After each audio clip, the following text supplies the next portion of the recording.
shall be scattered, every man to his own, and shall leave me alone. And yet I am not alone, because the Father is with me. Yeah. These things I have spoken unto you, that in me ye may have peace. Yeah. In the world ye shall have the tribulation. But be on good cheer, of good cheer. I have overcome the world. Yeah. And I'm going to flip over to Psalms 34 and 17. Yeah. It says, the righteous cry, and the Lord heareth, and delivereth them out of all their trouble. Who, I guess not who don't, but everybody here has problems, don't we? Yeah. We have troubles. Everybody does. I mean, they might be minute, it might not be much to them, but we all have problems. We have tribulations. We have issues. Yeah.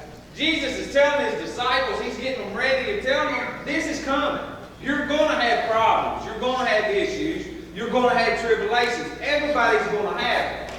And he's preparing them for them, man. He's telling them, regardless of what you have or what's going on, I'm here. I got this. I'll take care of it. And he's prepared the disciples just like he has prepared us for this mess we're going through now. Yeah. Everybody has trials and tribulations. I mean, it is what it is. Some greater than others or whatever, but everybody has it. And everybody's got a bag of them that they pack with them. No, these people are packing theirs with them too. But the picture will go to the story in a minute. Just hang on. But anyway, everybody has troubles. But Jesus is preparing his disciples because he's letting them know, hey, this ain't going to be smooth sailing.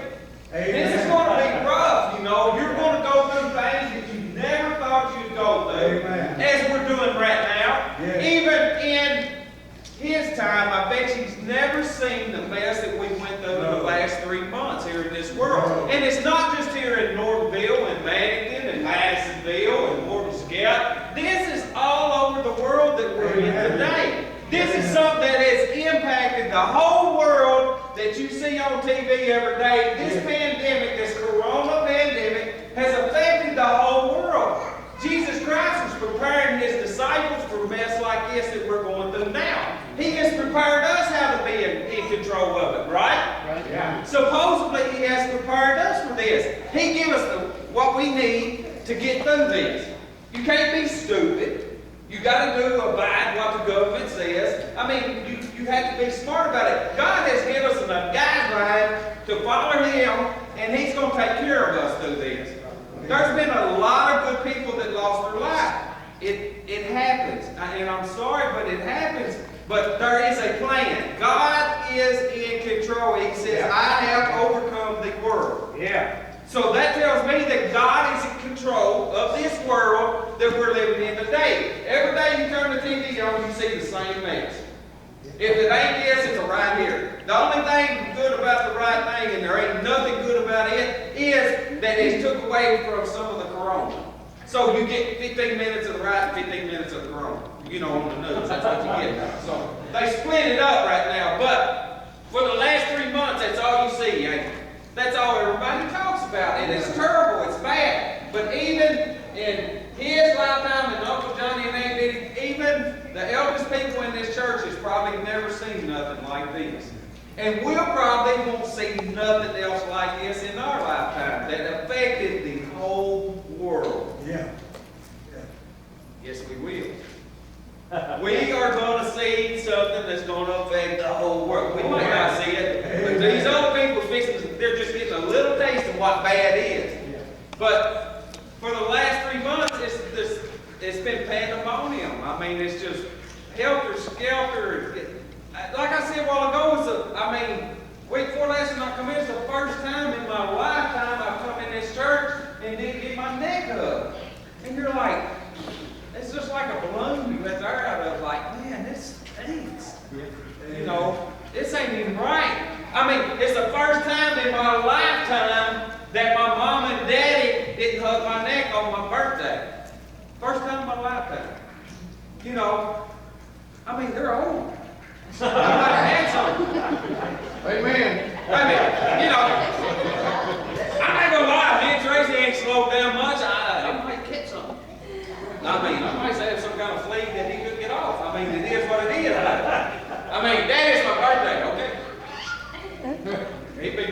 story, you know, but it's terrible. And we have been separated and segregated, just like the scripture says. We have been that way for the last 3 or 4 months, ain't it? It has separated us from our church family. And it's terrible. Okay? Who have we been talking to about this? Are we listening to our presidents, our governors, our politicians, or are we talking to God about it? Who have we been going to with guidance? Are we sitting there watching TV and listening to our local and our federal and our state governments and all this mess and seeing what they're going to tell us to do? Or have we got a little bit deeper in this and studied and said, well, God, what do I need to do? Amen. Yeah. You know, is this going to be our 9/11? You remember 9/11? It brought the United States as a whole closer together. It was back to back, fight them all, do this, do that, look to God for everything we do, go to church, do whatever we need to do. Is this going to be our 9/11 when they open everything back up? Or is this segregated? Everybody's like, I really ain't got to go to church. I ain't been 3 months. Why do I need to go now? Which one is it? For us, our church family, it's going to be hurry up, open up doors, let us start hugging, let's do our thing. But there's a lot of people in the world and in the United States that's going to take this as, hey, I've been 3 months without church, I've made it pretty good, I can go 3 more. So, which way is it going to be? We got to be praying that it's the hurry up, get back in church, and let's do the hugging thing, ain't we? But if we're not praying about it and asking for guidance, who is? That's right. We as a church has got to be strong enough to be able to pack these sons and get them drove back in these churches and go about our business. It needs to be a 9/11 and not something. We got to ask for guidance. We all got problems. Everybody out there that's had these problems for the last 3 or 4 months and couldn't come to God's house to dump them out right here, what are they doing? We all got problems. We're all going to have problems, tribulations, trials. We all have them. And they had them. And Jesus is telling the disciples, he's trying to prepare them for it. You're going to have problems, you know. You're going to have troubles. Yeah. There's going to be sickness. There's going to be death. There's going to be pandemics. There's going to be hunger. There's going to be people without jobs. There's going to be... So you come to me, I got this. He says it right here. I got this. I have overcome the world. Yeah. Very. He is in control. Amen. And we need to be looking to him. And I think, I don't know what this world's going to do when this is over. I mean, me and Tracy got so tied up in it. I've been with her since I was 16 years old. I mean, I've been with her all a long time. And we had an anniversary, and both of us forgot it. Yeah, you did. So I didn't even get in trouble. Because she forgot to do it. First time I never got in trouble for forgetting. Because she forgot it too. We didn't know it until 2 weeks later. It's like, we did the anniversary. We missed it. But that's how wrapped up you get in this mess. We wasn't wrapped up in it. We was in a house down there turning out walls. But we forgot our own anniversary. We've been together since we were 16 and got married and we forgot. Just gone. That happens when you get old. It does. Hey, it wouldn't have mattered. I couldn't have took her to eat nowhere. Saved me money. Didn't have to buy her nothing but I mean, think about it. It wasn't no bad gig on my part. But we all have problems, don't we? Yeah. There's this cat, a rich man, rich young man. Very rich. Well off, well-to-be, didn't have a worry in the world, you'd think, by looking at him. And he prayed to God every day, to take his problems away from him. Take these problems away from me. I've got all of these problems, Lord. Prayed the same prayer every night. Take these problems away from me, you know. Take these tribulations, take these trials. Just, Lord, I'll trade them with anybody. I'll back them up and trade them with anybody. I'm miserable. I'm an unhappy person. I need to trade my problems with somebody else's. So finally, one night he's laying in bed and he has this dream. And God wakes him up and says, bag your problems up and take them to the temple hall. And he's like, this is it, you know. So he bags everything up, throws it in the bag, and takes off running to the temple hall, you know. Well, he gets to running down the street, and he gets to looking, and there's other people running with bags too. And he's like, holy moly. His bag's a whole lot bigger than mine. You know, and I see him out in public every day, and he's smiling and laughing and talking to people, and he's dressed real nice, and he's happy. And so he's kind of hesitant and slows down, you know. Well, he said, no, I'm going. This is what I've been praying for years. I'm going. I'm taking my problems and I'm taking them to the temple. So he takes off, you know, and he gets there. All these people standing around, and a lot of them got a lot bigger bags than what he's got. He's like, holy moly. You know, so he's no, I'm going to do this. And this voice comes and says, put your bags in the hall. So they all take the bags in there and they dump them off in this hall, you know, and they're all standing back. And then this voice comes to them again and says, trade your bag, pick any bag you want. Well, everybody just takes off running just as hard as they could go, you know, like a mob. Takes off running, well, all of them running to their bag. They all want their bag back, and they're scared to death that somebody's going to get their bag, you know. And they run over, and every one of them that brought their troubles in a bag go and pick their own bag back up. Miracle solved. The greatest miracle of all. All their problems is gone. God solved it for them. And they're all going home with their bags, you know. Their own bags, their troubles that they brought with them and their problems that they brought with them to trade with somebody else, they took their own bag. He said the moral of the story is, you know what your problems are. You definitely don't need somebody else's that you don't know nothing about. Amen. Sometimes what you see is not always what you see. Amen. I have no idea what kind of problems little Jerry has. Little Jerry has no idea what I have, but we both got some. What do you do with it? Who do you talk to about your problems? Like I said, are we waiting on CNN to tell us what to do? David Murr and all them cool guys with the nice hair? Or are we, you know, going to go to God and take care of them ourselves, you know, and listen to Him? Everybody has problems. I don't want to trade my problems with Miss Darla. I can drive, she can't. Miss Darla about killed Ashley and Molly today.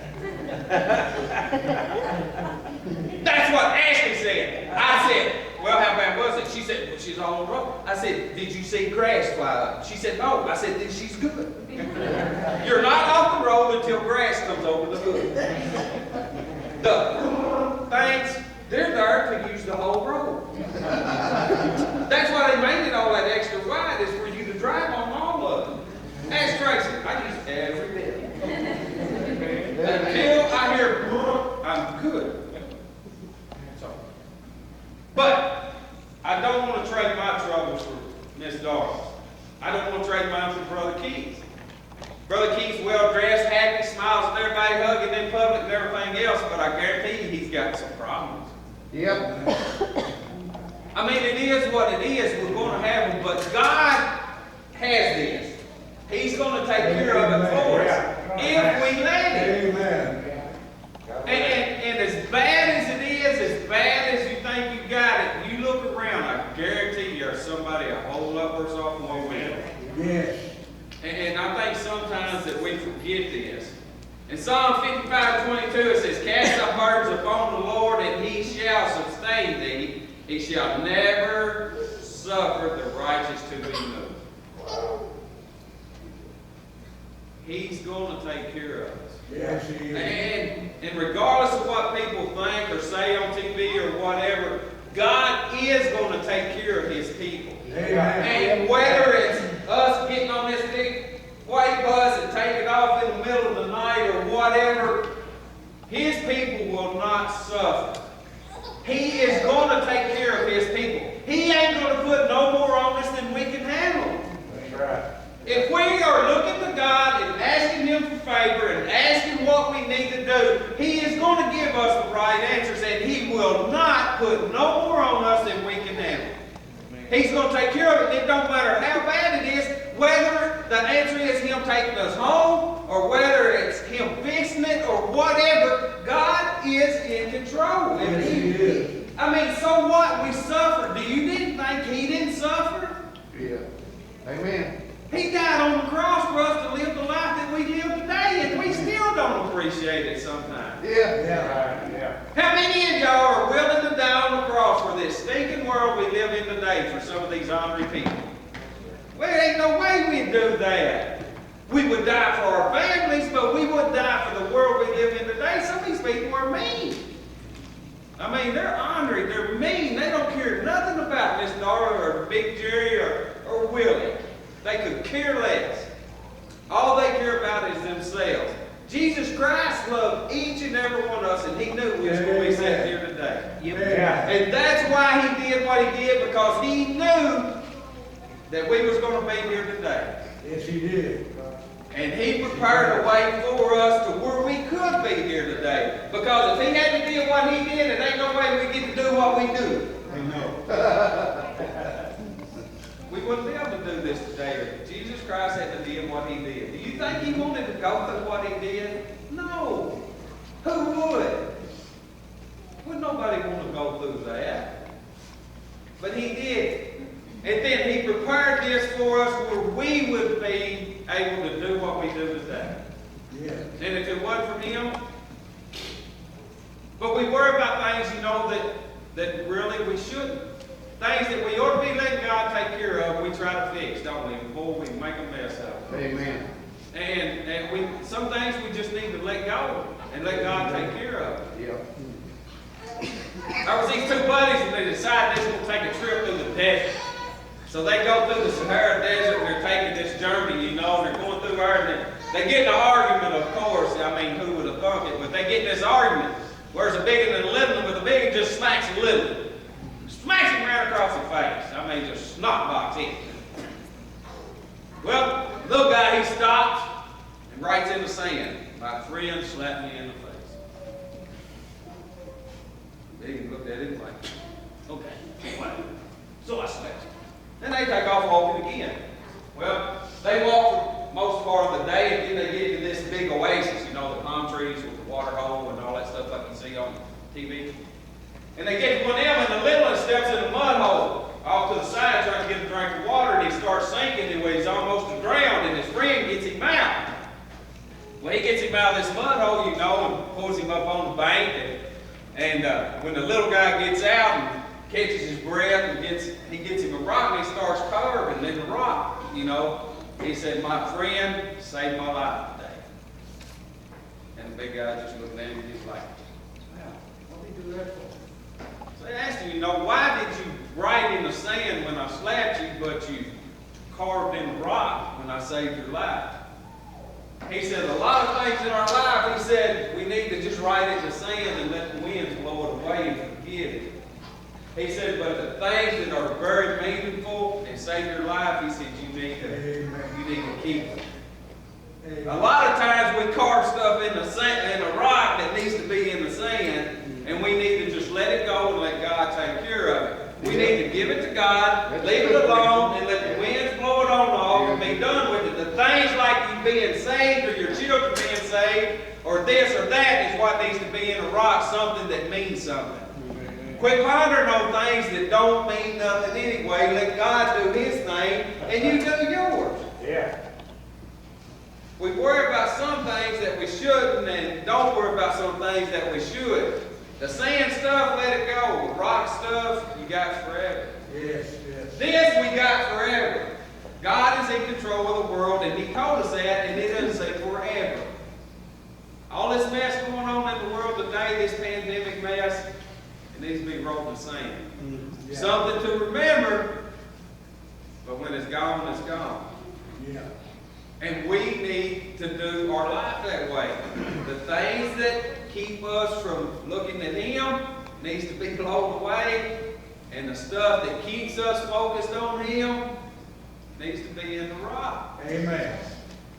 Amen. Sometimes I think we get our rocks and sands mixed up. Yeah. And I think that's a problem in this world today. A lot of people's worrying about things that need to be rolled in the sand instead of worrying about the real things that needs to be rolled in the rocks, carved in the rocks, and something's embedded in your heart that this is what I'm worried about. This is what my problem is. The other will take care of itself. Right.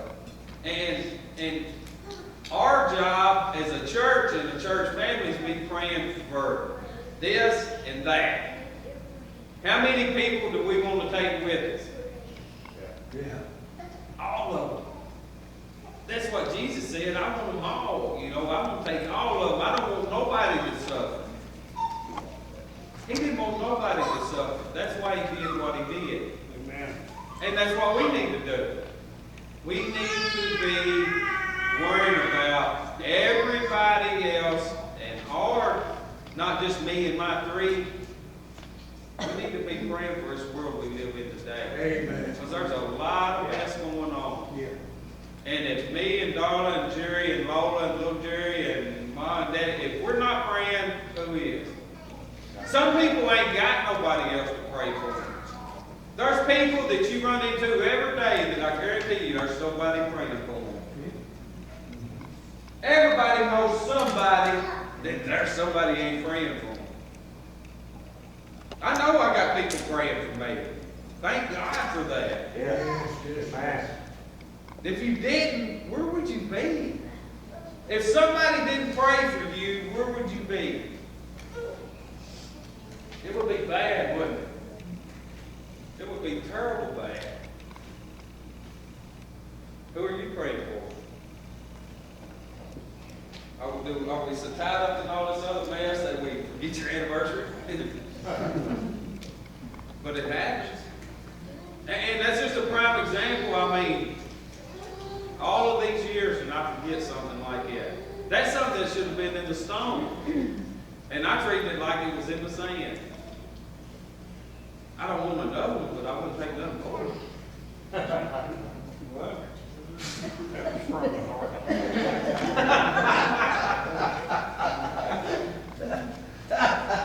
Me and her has been together since we was kids. I don't know what I'd do without her. But if she leaves me, I'm going with her. But if she won't let me go, then I ain't getting another one. Amen. Amen. See? Amen. She leaves, I'm packing my bag and going with her. That could be today. But, do we get tied up in this mess and forget what we really need to be doing? Last story. There's this little girl, she's about, who's a little one? I need a little one. Alright, say she's like Cooper's age, but he's boy. But there's this little girl, aggravating her daddy to death. I mean, just annoying. He's out in the yard trying to do something. He's trying to get this job done. This little girl's like, Daddy, will you help me? Daddy, will you play? Daddy, will you do this? Daddy, will you do this? And he's like, God! He's driving me nuts. Kind of like Zoe. I'm just saying, Zoe, I felt it. No, I seen the look on your daddy's face. But she's annoying the far out of him. He's like, God, get rid of her. She's driving me nuts. So he goes in there and he gets a piece of paper. And out of the magazine, it's a map. And he just tears this map up, and he just tears it up. And he gives it to her and he said, here, hon, take this map in the house and put it back together. And she's like, okay. So she goes in, goes in the house and he's like, now get done. So he's working and he tears it up. I mean, just a handful of pieces, just a handful. He's like, gotta get rid of her for a while. Well, it wasn't 15 minutes and here she comes out, got this piece of paper in her hand. And he's like, what the? He said, what are you doing? I told you to put that map together. She said, I did. It's perfect. It's perfect, Daddy. He looks at it and he's like, how in the world did you do this?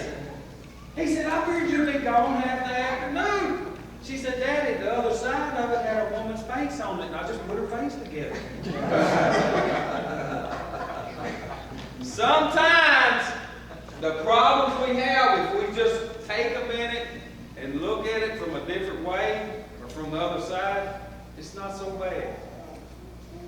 Sometimes take the time and look at it from another side. It might not be so bad. No way. It might not be so bad. We might be worried about some things that we shouldn't worry about, and they're no longer a problem. God will take care of these little things if we let Him.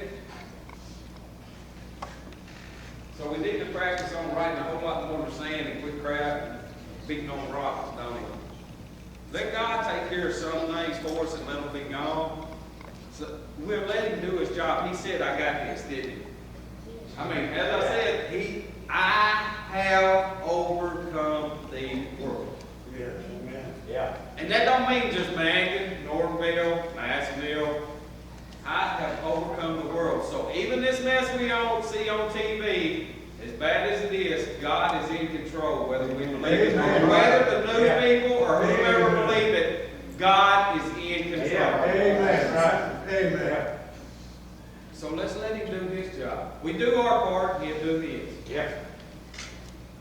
So, is that what we're going to do? We're going to all just, okay, and we'll go home and climb the same box again. We don't need to do that. Let God do His thing, and I guarantee you it'll be right when it gets done. It won't have to be redone. God is in control. And I think we need to remember that regardless of how many problems we got, or how bad our troubles are, or whatever, God is in control. He's got this. And I promise you, there's somebody a lot worse off than what we are that needs our prayer. Yeah. And then, if KC sees that I'm down, God will tell KC he needs to pray for God. Pray for him. He needs your prayers. Y'all ever sitting there at the house and God say, you need to pray for so-and-so. Yeah. Don't know why. Ain't got a clue why. But God told you to pray for them. You better get to praying for them. Yeah. Them people need your prayer there. That's why God put that Holy Spirit thing on us, you know, so He can deal with us and let us know, hey, Brother Keith needs prayer right now. When you feel it, it don't matter where you're at, you better be praying. Because they need the prayers right then. Yeah. They need them. I'll get them tonight. No! I needed them right then. I appreciate it. And sometimes you can be sitting there and go, well, I